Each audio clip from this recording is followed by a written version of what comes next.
We begin this morning by recognizing outstanding achievements in journalism that has a positive impact on a community. The American Legion Fourth Estate Award is difficult to earn. It's a testament to the demanding nature of the competition and the quality of the entries. Not only do the reports have to be informative and entertaining, also have to provide a tangible benefit to society. Being honored is the broadcast category of WFTS of Tampa, Florida. In its comprehensive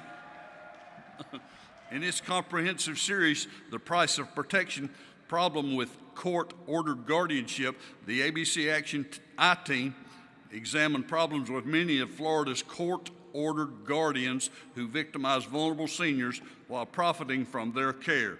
The reporting is believed to have influenced the firing of an agency head by Florida Governor Ron DeSantis and reforms passed by the state's legislature. Now, please turn your attention to the video monitors. Professional guardians under fire. The families are wanting some answers here. Why don't you want to talk to us, Rebecca? And the I-Team uncovers a system in crisis. Obviously, bad things are happening, but there doesn't seem to be anyone held accountable. Now, after our reporting, lawmakers are calling for change. When I first heard about this, like, what do we need to do? And we need to do it now. It all started when a volunteer assigned to investigate complaints at long-term care facilities called us to report 99-year-old Willie Burchow was locked in a dementia unit by his court-appointed guardian and didn't belong there. You don't get out much anymore. No, I'm not allowed to. Tell me why not. Because my court-appointed guardian doesn't allow me to leave the premises. You see nobody, you have no contact with anybody. Why won't you talk to us about this, Patricia? The I-Team was there when a 99-year-old man was released from Florida's Guardianship program after a 3-year court battle. So we got a new hearing with new doctors to evaluate him. They immediately reversed the guardianship. I feel like I lost all the problems in my life. Willie was not alone. We are more afraid of the word guardian than we are of the word cancer. Those stories prompted a new state law, which created a watchdog agency called the Office of Public and Professional Guardians.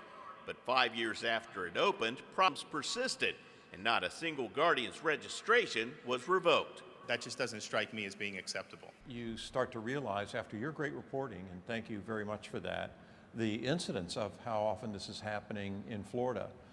It's very troubling. We shared sad stories. Alice Yanuskavich wanted to live with her daughter Terry, but her other daughter Lori sought guardianship after Alice cut her out of a family trust. It's my life. It's up there. What do you fear the most? Going in a nursing home. They're not going to put me in one. Alice's guardian did put her in a nursing home, where she fell and broke her back and eventually died from COVID-19. Your goodbyes left me with eyes that cry. Retired school administrator Dr. Lily White was put into guardianship by her estranged granddaughter, who forbid her sister and niece from visiting her during the last 3 years of her life. And now my sister's gone. She's gone. She dies alone without her family knowing. And 2 weeks later, we find out. But there were other victories for the I-Team. Our reporting helped get new state laws passed with more safeguards. Governor Ron DeSantis forced the director and staff of the state watchdog agency to resign. 3 guardians we profiled were arrested, and other wards had their rights restored. Jan Garwood used a secret cell phone and social media to contact us. There shouldn't be anybody that should be able to have 100% control over anybody's life. She got a new hearing, was found to have capacity, and was released. It's very scary to think we're in the United States and this is happening to us. So this is home sweet home? Yeah. Doug Keegan spent 7 years in guardianship after his family falsely alleged he was being exploited by his new Kenyan-born wife. We visited him at an extended stay hotel where he lived independently for 2.5 years, while guardians and attorneys were paid hundreds of thousands of dollars from his assets. It's horrible. You know, anyone high level in government should be horrified by what they're seeing here. After our story, a new judge granted Keegan a hearing based on an evaluation by psychiatrist Gil Lickshine. We scored perfect, and to me it's like that doesn't warrant any further workup. There's way more than preponderance of evidence that I have capacity, so I'd like to have my rights restored. The judge agreed, ordering a full restoration of Keegan's rights. Just takes people like you and me and others to just, kind of look at the mechanisms of what's going on in society and say, all right, we need to change this. We need to change this.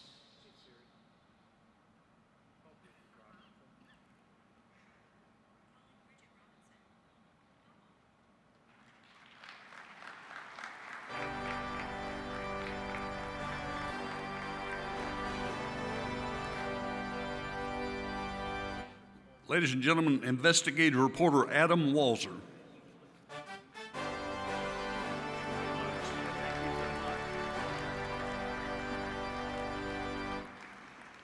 Thank you so very much for this very prestigious award. And first of all, thank you so much for your service to our country. If it wasn't for the men and women who have fought for our freedoms and our rights, we wouldn't be able to do the job that we do. So thank you very much.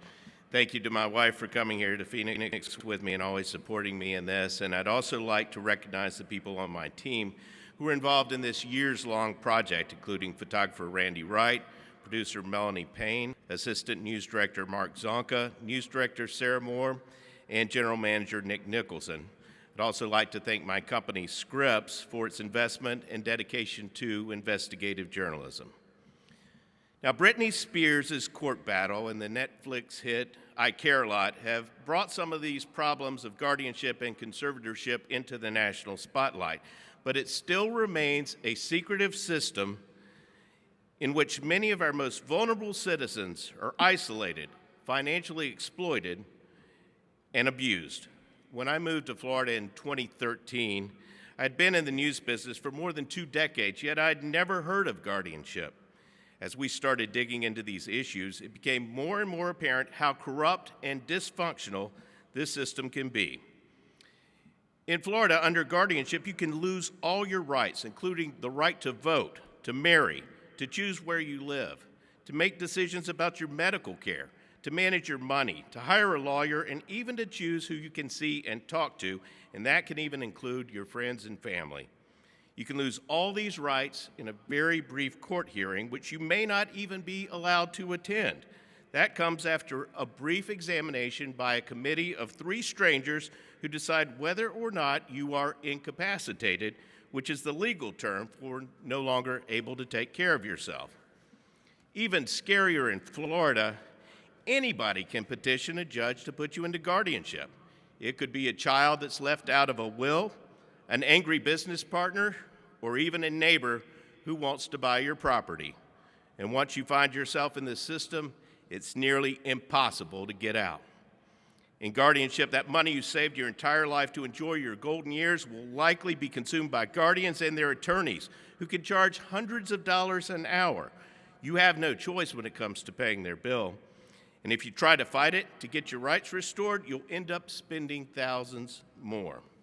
We've seen all this and more during the years we've done these stories, and I can tell you the fact that this type of outcome could even happen in one case should frighten every single American. In the course of our reporting, we've seen officials take notice. A handful of the bad guardians we profiled have been arrested, state laws have been changed, and Florida created a watchdog agency and eventually reorganized it on the order of Governor Ron DeSantis to address some of those worst offenders. But our job is far from over as bad actors continue to find new ways to exploit seniors.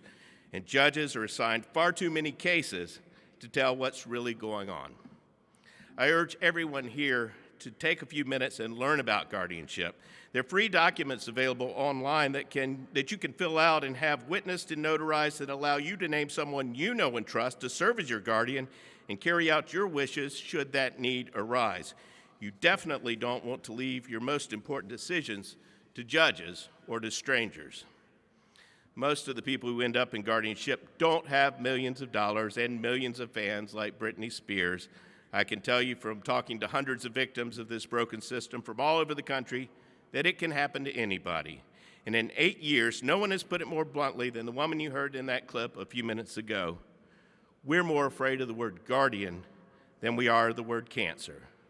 You can see all our prior stories at abcactionnews.com/protection. Thank you very much.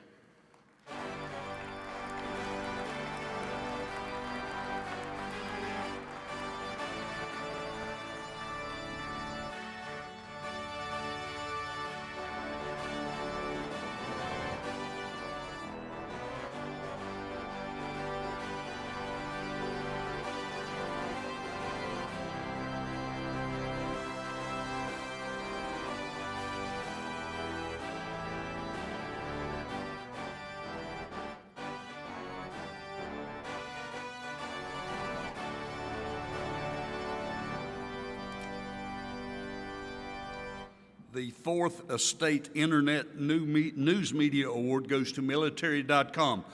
Reporter Gina Harkins wrote about a short-lived proposal to close Marine Corps Recruit Depot, Parris Island. Military.com scooped all other outlets and was the first. The proposal outraged several members of the South Carolina congressional delegation and many Marines and led to the Parris Island Protection Act. We have a brief video about this. The Marine Corps is the military branch perhaps most steeped in its traditions.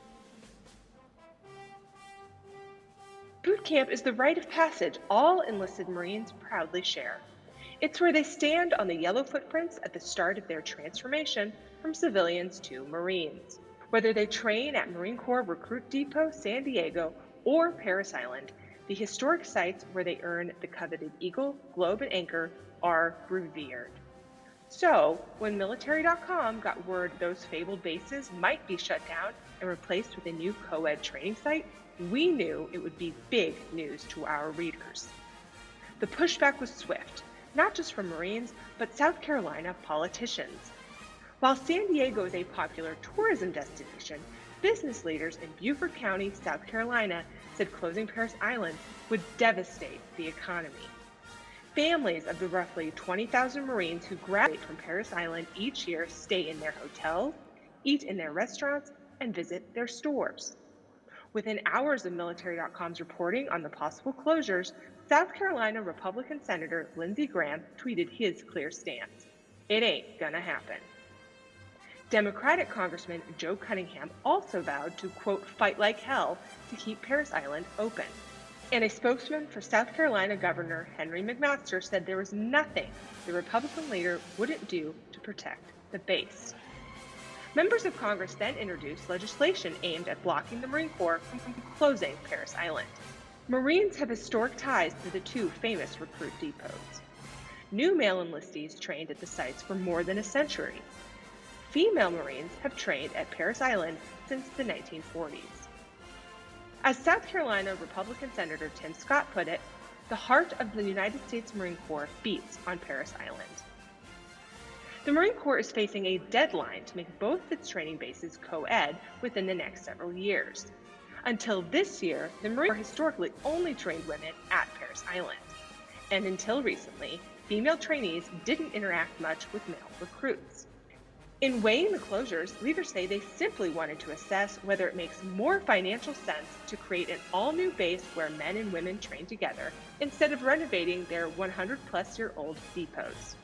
The Marine Corps has also struggled to address troubling trends of sexual assault and mistreatment toward women in the ranks.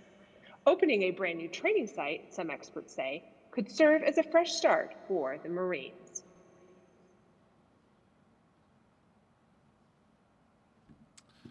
Gina is no longer with military.com and unable to be with us today, but we have another outstanding reporter from military.com. Ladies and gentlemen, please welcome Steve Bainan.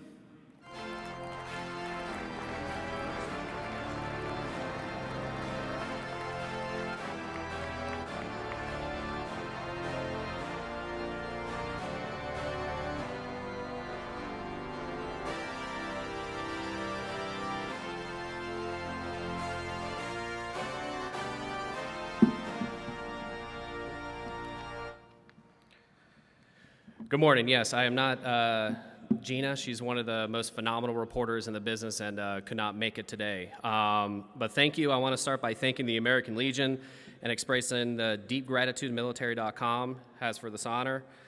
The Legion's 100-plus history of advocacy on behalf of veterans, its commitment to ensuring that those who wear the uniforms are supported by the country whose flag adorns that uniform, is very much the model military.com aims to emulate.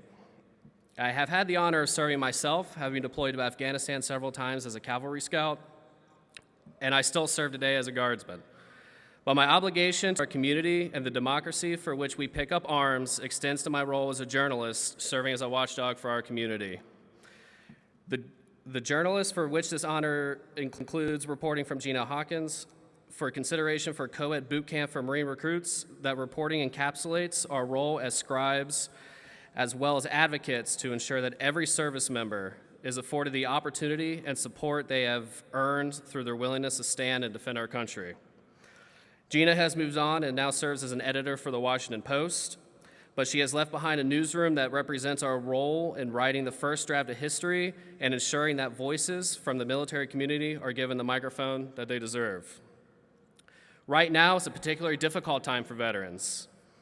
The end of the war in Afghanistan, the country unraveling quickly, while a number of Afghans who helped service members during 2 decades of war desperately attempted to escape ahead of Taliban rule.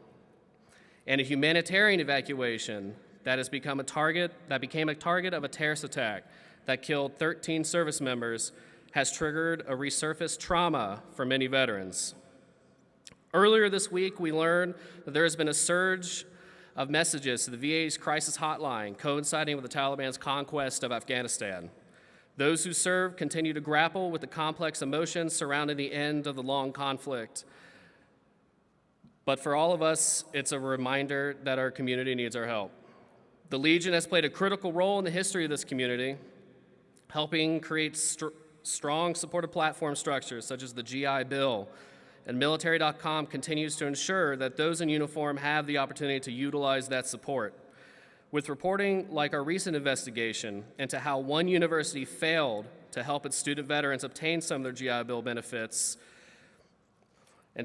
but with mental health crisis that so many grapple with now and the wounds of battle, both to their bodies and their souls, the wars post 9/11 is unprecedented.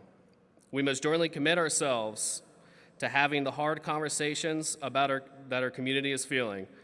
And we at military.com are committed to ensuring that those conversations are heard and that all service members know that they are not alone during this trying time and that their needs will not be ignored. While we are elated to receive this award from the Legion, it serves mostly as a reminder of the responsibility we have to do that our reporting helps our community move forward. And we pledge to do just that even when the conversations are difficult. Thank you for this honor and our continued partnership in helping share the stories of our community. Thank you.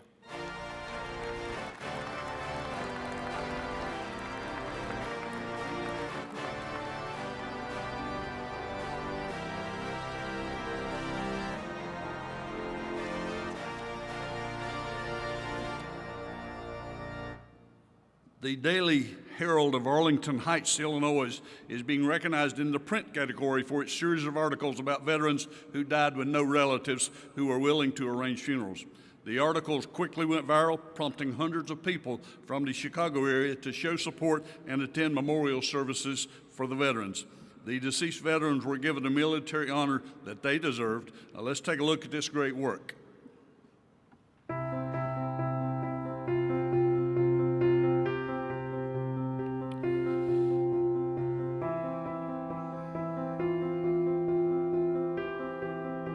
In December 2019, we received a call from the Kane County coroner to let us know that they had a veteran who had passed away, and investigators had not been able to find any family. He had been living at a nursing home in Elgin for the last couple of years, and whenever the nursing home asked him about his family, he said he didn't want to talk about it. Several years ago, my husband Dan, who's a second-generation Army reservist and second-generation funeral director, had mentioned to the coroner and other people in our field that if you ever have a veteran who needs help, give us a call and we will take care of them. So we agreed to handle the funeral for John James Murphy, who was an Army veteran. And in the past, my husband had handled funerals for unclaimed veterans. Those are veterans with no family. And what he would do is he would have them cremated, and then he would take them down to Abraham Lincoln National Cemetery by himself, make sure they got honors, and he would be the only witness. Well, in our conversations with the nursing home about Mr. Murphy's life, they said he had lived in our town for about 20 years. And I told my husband, well, if he had lived here, he may not have family, but he must have friends. So we decided that we would do a visitation for him before he was cremated. And we weren't really sure who was going to come, but I thought that maybe it might be helpful to reach out to Elena Ferrarin at the Daily Herald and ask her if she'd be willing to cover the funeral, because I was trying to figure out how to get the word out about his visitation, that we were having one, to any friends who maybe had lost touch with him. So she agreed to cover the story, and the story ran the day before the funeral was scheduled. The article was posted, and it started going viral immediately. We had a line of probably 300 people here at the funeral home. Keep in mind, this is a weekday, and the only people that came who knew him were the people who took care of him at the nursing home. We didn't find any other friends from the area, but my husband Dan and I like to say that he gained 600 new friends that day. The Elgin community is a great community.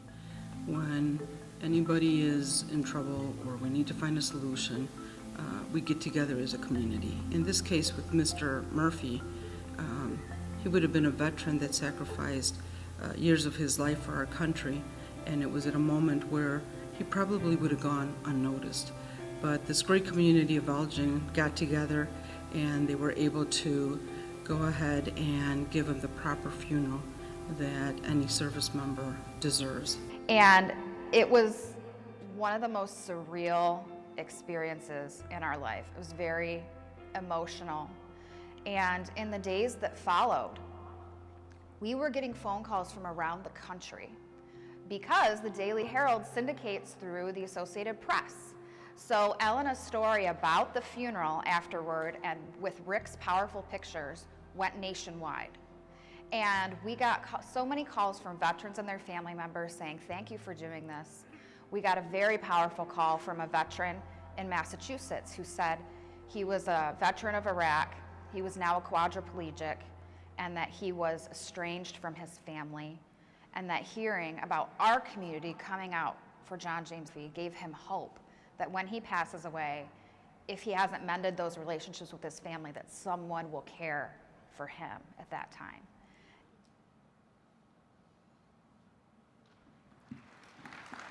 Accepting the award is visual artist Rick West.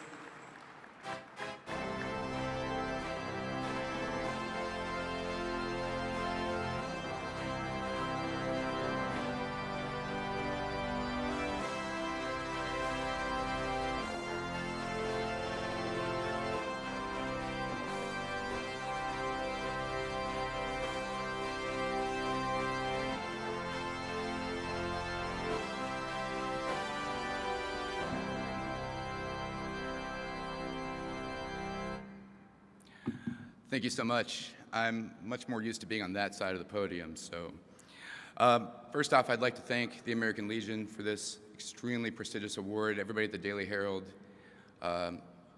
is very proud of this work. And I would very much like to acknowledge Elena Ferrarin, who could not be here today. She did much of the heavy lifting on this. She got the story started. It was her relationship writing stories with Joy in the past that brought this story to us. And I'd also like to thank Dan and Joy Simmons from Simmons Madison Funeral Home, because without them, none of this would have happened. They had taken care of funerals like this in the past, that Joy had said, but they'd done it quietly. And this one time when they decided to reach out and take a chance, they found out that the community cares about people like this especially, and especially veterans. And they came out and they turned for him, for John James Murphy, and for several others throughout the year. We're a community newspaper. We cover local stories, we cover local people. It's what I love to do. And the thing about that is everybody's story is important. It's important to them, it's important to us, and so we try to do our best on any story, but some stories just feel a little bit bigger, and they feel a little bit more important, and you feel a little bit better when you're done with them. These stories were like that. Ellen and I did 4 or 5 of these last year together, and like I said, as rewarding as it was, as much as they resonated with readers, I very much hope that I never do another one, because it's tragic, it's heartbreaking to hear the stories of someone who's gone through an entire life, experienced the brotherhood of military service, and in the end, they're alone. So if you know of anyone who you haven't heard from in a while, who just sort of fell off the radar, fell off the map, maybe now's the time to reach out to them and see how they're doing, reconnect with people. And you know, as long as this does happen, I know that Dan and Joy will be there for them, and we'll be there to tell their stories as well. So again, thank you very much. I wish Elena could have been here today. Her work was amazing. That is all. Thank you.